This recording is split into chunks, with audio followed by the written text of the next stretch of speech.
Bom dia! Vamos dar sequência aos nossos devocionais, ao nosso devocional que nós começamos ontem no Salmo 54.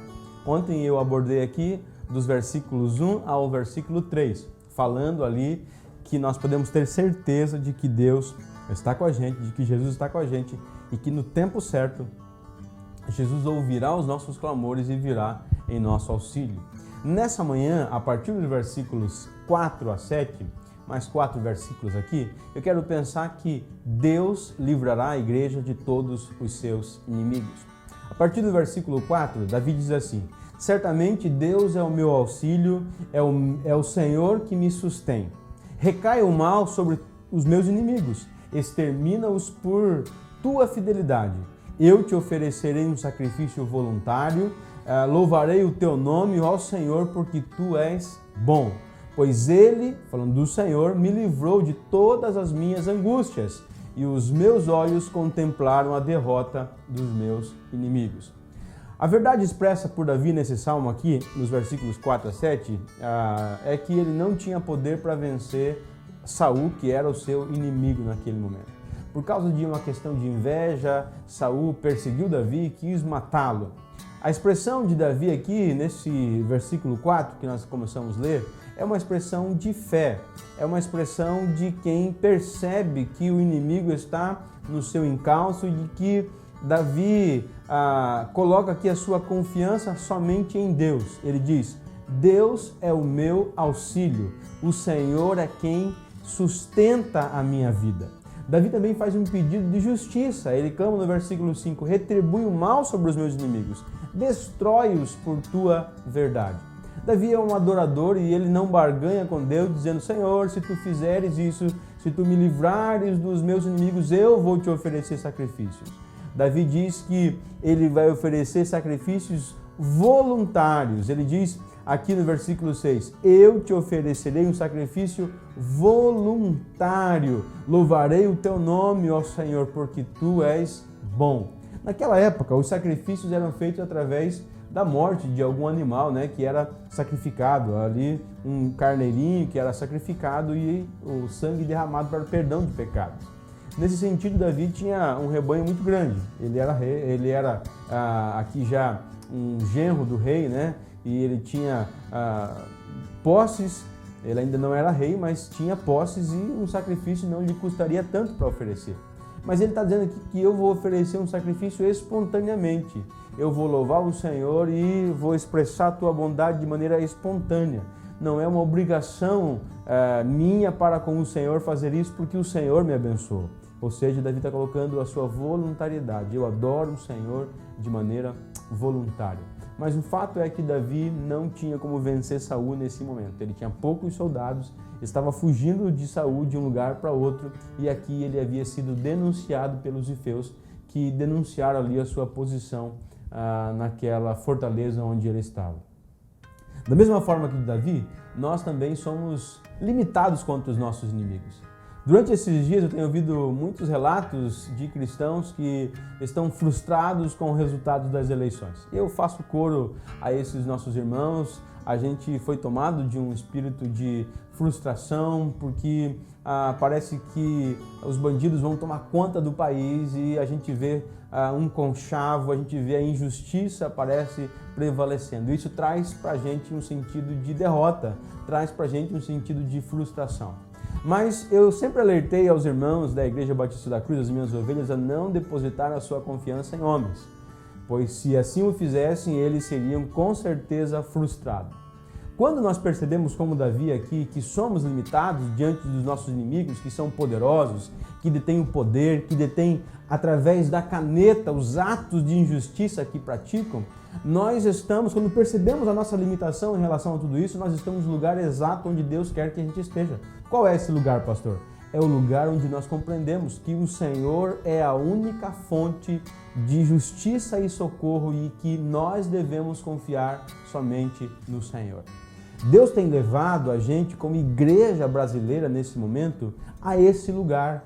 A um lugar que deveria ser óbvio para nós, como igreja brasileira, confiarmos em Deus.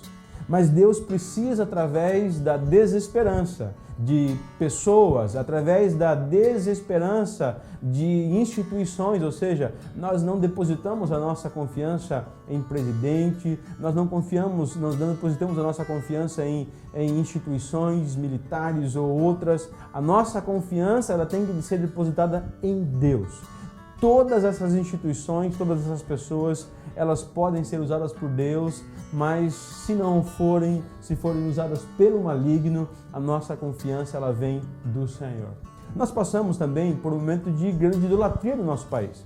A idolatria ela vem de muitas vezes nós confiarmos tanto em homens e darmos quase que poderes divinos aos homens que seriam capazes de nos socorrer. A idolatria, ela sempre provê e ela sempre prevê mais idolatria. Somente Yahvé, o Senhor, exige adoração exclusiva. Ninguém pode ficar entre nós e o nosso relacionamento com Deus. Deus livrou Davi de todos os seus inimigos. É a verdade também que esse salmo ensina aqui. No versículo 7, Davi diz ali, olha, eu vi o Senhor derrotando todos os meus inimigos. O desfecho de como que Deus derrotou os inimigos de Davi, no caso aqui o rei Saul, Deus levantou uma grande guerra de Israel contra os filisteus, e nessa guerra Saul e sua família e todos os soldados saíram para combater os filisteus e ali na guerra Saul acaba morto. Também grande parte do povo de Israel, muitas pessoas morreram, inclusive o filho de Saul, Jonatas, que era muito amigo de Davi. Davi sentiu a morte dele, sentiu a morte do seu amigo e foi dessa forma que Deus livrou Davi do seu inimigo Saul. Deus também livrará a igreja de todos os seus inimigos. Nós precisamos lembrar hoje que o plano de Deus não é para nossas vidas de maneira individualista, Deus tem um plano para a sua vida. A gente repete muitas vezes isso para as pessoas. Deus tem um plano para a sua vida. Na verdade, o plano de Deus, ele se desenvolve através da igreja. Deus só tem um plano para a minha vida quando eu sou parte de uma igreja. Porque agora o povo de Deus, a nação santa, povo de propriedade exclusiva, é a igreja de Cristo. Não é mais Israel, não é mais um povo que tem um território específico, mas é a igreja de Cristo que habita toda a terra. E o plano de Deus para a minha vida, ele só funciona quando eu estou nesse plano maior de Deus que é a igreja. Ou seja, eu sou uma pequena parte do quebra-cabeça desse plano maior de Deus para a igreja através de Cristo.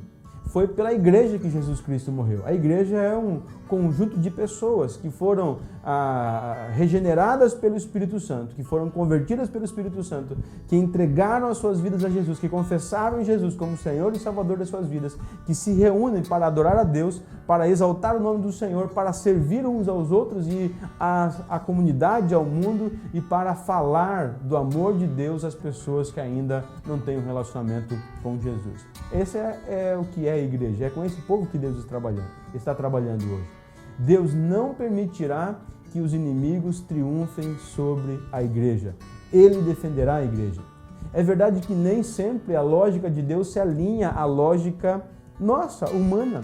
Muitas vezes nós estamos aqui clamando e queremos determinado tipo de governo porque nós não queremos sofrer, nós queremos evitar todo tipo de sofrimento. Mas Deus liberta a igreja, Deus muitas vezes faz a igreja ser vitoriosa através do sofrimento e não atirando do sofrimento.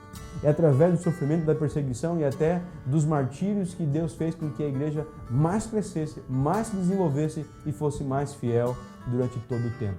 É a mesma lógica de Jesus ali na cruz. Quando Jesus estava pregado ali na cruz, quando ele foi trocado por Barrabás, quando o diabo e seus anjos comemoravam a vitória sobre Jesus ali naquela cruz, ao terceiro dia, aquela pedra no túmulo não foi capaz de deter, ele ressuscitou. E quando as mulheres e os discípulos chegam para olhar aquele túmulo, o anjo lhes avisa, olha, por que buscais entre os mortos aquele que vive? Jesus havia ressuscitado. Eu quero concluir aqui a minha reflexão dizendo o seguinte, o lugar mais seguro da terra, onde eu e você podemos estar no meio de momentos de aflições e de desesperança, é o rebanho amado e precioso de Jesus, que é a igreja. Deus vai livrar a igreja de todos os seus inimigos. Ainda que a igreja passe por sofrimentos, por dificuldades e aflições, no futuro, a palavra de Deus nos garante, só tem um vencedor. Jesus Cristo e a sua igreja vão triunfar. Você está no rebanho de Deus? Você faz parte desse rebanho precioso? Ainda há tempo. Vamos orar? Pai querido, eu oro, ó Pai, por esse meu amigo, essa minha amiga que está desviada, que está afastada do Senhor. Eu oro, Deus, por aqueles que estão vacilantes dentro do Teu reino, ó Pai, dentro da Tua igreja, que estão, ó Pai, com as suas pernas cambaleantes, ó Deus. Eu oro para que eles firmem, ó Deus, as suas pernas, para que firmem a sua fé em Ti, porque não há lugar mais seguro na terra do que pertencermos a Ti, pertencermos à família do Senhor, que é a igreja. Firma a nossa fé, ó Deus, é a nossa oração, em nome de Jesus. Amém e amém.